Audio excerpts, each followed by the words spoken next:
Olá pessoal, tudo bem? Se você, assim como eu, já passou por uns perrengues, na hora de elaborar um plano de aula, às vezes porque está passando por um processo seletivo, às vezes porque aquele seu professor gente boa da faculdade te passou aí uma pesquisa sobre como elaborar um plano de aula. Ou ainda na pior das hipóteses, se você já é um professor e até hoje anda um pouquinho perdido com esses planos de aula, então fica comigo que no vídeo de hoje eu separei 9 passos que vão te ajudar a entender de uma vez por todas qual é a lógica que existe por trás da elaboração de um plano de aula, tá ok? Primeiro nós temos que entender que o plano de aula ele é mais simples do que um plano de curso. Um plano de curso ele é um documento que é elaborado por uma equipe interdisciplinar para criar todo o roteiro de um determinado curso. Já o plano de aula não, ele é mais simples, inclusive é o professor que trabalha com a elaboração do plano de aula. Ele é uma estruturação maleável de como você, professor, vai direcionar suas aulas durante um determinado período, beleza? Outra coisa, Wesley, você vai utilizar a codificação da BNCC para falar da elaboração do plano de aula nesse vídeo? Não. Por quê? Porque quem elabora plano de aula seguindo a codificação da BNCC provavelmente já tem experiência e tem conhecimento a respeito de como elaborar um plano de aula. E o objetivo desse vídeo é trazer uma visão mais global sobre o plano de aula. Esses 9 passos, eles são aplicáveis a qualquer curso, tanto da educação básica, educação superior, curso técnico, enfim, a essência é basicamente a mesma. Inclusive, cada instituição possui o seu próprio formulário. Uns são mais objetivos, outros são, tem uma encheçãozinha de linguiça ali no meio do caminho, mas basicamente todos eles convergem nas mesmas ideias que serão apresentadas nesse vídeo. Pois bem, obviamente que nós começamos pelo cabeçalho, com a identificação ali da disciplina, identificação do professor. Eu nem vou colocar isso como sendo um dos passos necessários para elaborar o nosso plano de aula. Mas é bom lembrar, porque eu já participei de processos seletivos onde o candidato esqueceu de colocar a identificação no plano de aula. Então é só um lembrete. Inclusive, eu vou estar fazendo aqui um modelo de plano de aula com vocês para que a gente possa exemplificar melhor esse passo a passo. Vamos lá, primeiro passo, deixa eu olhar aqui na minha colinha, reflita sobre o seu público-alvo. Inclusive, algumas pessoas até ignoram esse passo, mas isso aqui tem que ser o primeiro passo na hora de se elaborar um plano de aula. Quem é o seu aluno? Qual é o contexto sociocultural que ele está inserido, isso? Quais são os elementos daquela região que pode impactar na sua estratégia de ensino? Por que eu estou falando isso? Eu, por exemplo, já ministrei aulas no sistema prisional. E nem todas as estratégias são possíveis de ser desenvolvidas naquele ambiente. E se eu não tivesse analisado, refletido isso antes de elaborar o plano de aula? Então, primeiro passo, reflita sobre quem é o seu aluno. Tenha isso em mente antes de seguir nos próximos passos. Segundo passo, escolha o tema da aula. O tema, ele é um direcionador das próximas ações que serão desenvolvidas no nosso plano de aula. Da onde que sai esse tema, Wesley? Eu não falei para vocês que nós temos um documento direcionador chamado plano de curso? Dentro do plano de curso, a gente consegue extrair os temas que utilizaremos para poder desenvolver as nossas aulas. O tema, ele é diferente da disciplina. Por exemplo, dentro de uma disciplina chamada TGA, Teoria Geral da Administração, eu posso utilizar como tema da minha aula a evolução das teorias de administração.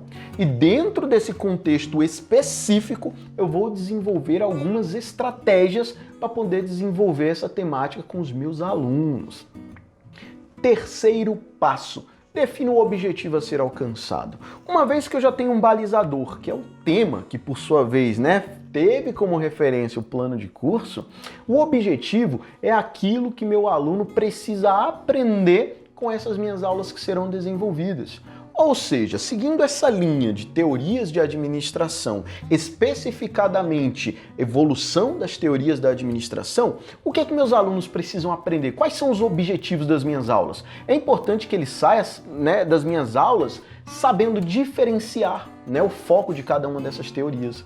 Ele precisa entender qual é o contexto temporal que cada autor, né, que fala sobre essas teorias possa estar explanando, e existem várias outras possibilidades de objetivos. Inclusive, não existe uma limitação para objetivos dentro de uma determinada aula. Entretanto, algumas organizações já até entregam, né, esses objetivos mastigados para o professor. E isso é óbvio, né, facilita o lado do professor quando ele está desenvolvendo aí o seu plano de aula.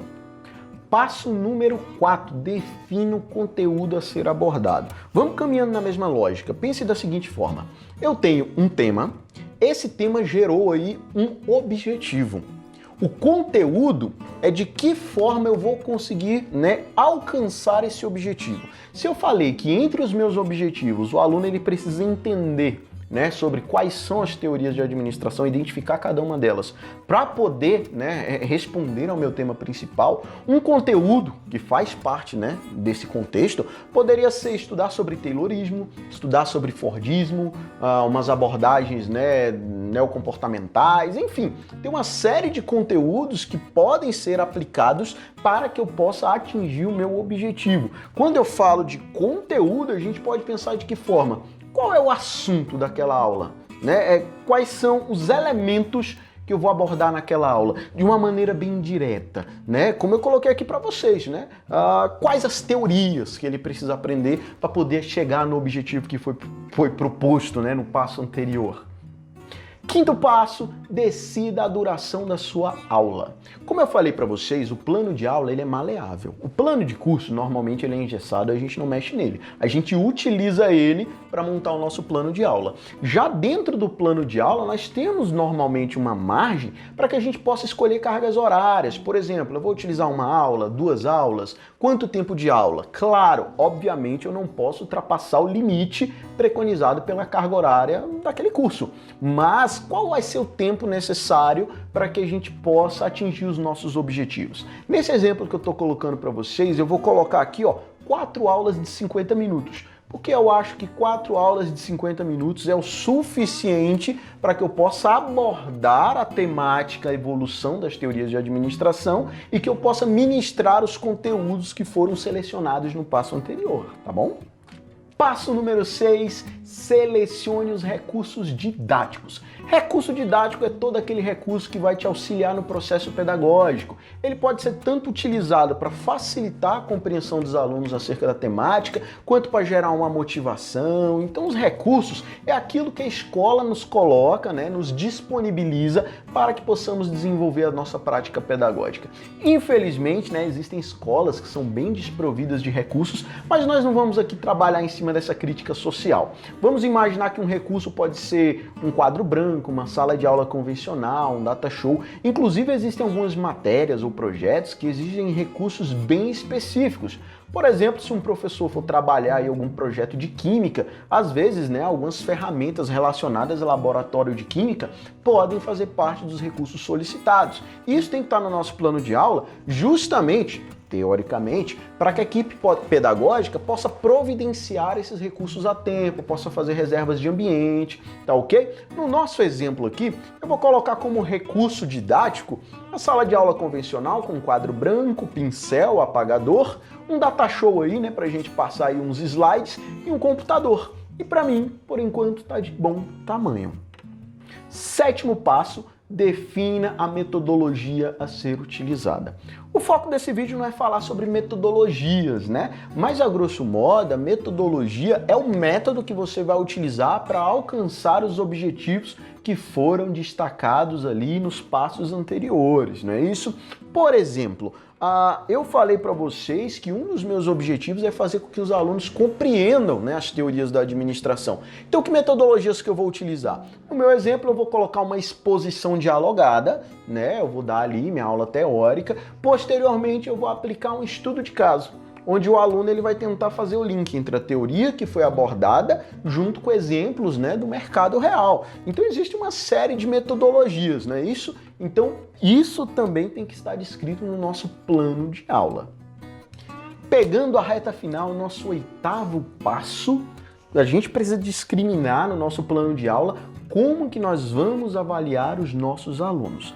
Existem métodos de avaliação formativa, somativa, diagnóstica, inclusive num card enfim, em algum card, em algum lugar, né? A gente tem um vídeo que fala sobre essa temática de uma maneira mais profunda, mas quando a gente fala como que nós vamos avaliar os nossos alunos, pelo menos quais instrumentos de avaliação nós vamos utilizar precisa estar destacado no nosso plano de aula. Por exemplo, nessa nossa situação que eu estou colocando para vocês, eu vou utilizar como metodologia de avaliação uma prova escrita e a participação no desenvolvimento das atividades. Pronto, falei para vocês que vou utilizar estudo de caso, né, anteriormente. Então, se os alunos estão participando dos estudos de caso e conseguem uma nota satisfatória na prova, são os instrumentos que eu vou utilizar para poder avaliar os meus alunos. E o nosso nono passo, que também precisa estar explícito no nosso plano de aula, é a questão das referências. Quando eu falo de referência, não é só livro, mas quais as referências que nós vamos utilizar nas nossas aulas? Eu vou utilizar um livro, vou utilizar um vídeo, vou utilizar um estudo de caso, um artigo, uma revista, enfim, isso aí também precisa estar destacado no meu plano de aula, justamente para que as pessoas da equipe pedagógica, assim como o meu aluno ou qualquer outro professor que possa me substituir, ele possa saber, né, aonde que ele pode tirar as referências da base para dar continuidade ali àquela aula. Então, pessoal, de certa forma chegamos ao final, né? Eu espero que possa até ter contribuído, possa ter ajudado para a galera que estava meio perdida em como elaborar um plano de aula. Eu agradeço, né, a atenção de vocês até este momento. Um grande abraço, até a próxima e tchau, tchau.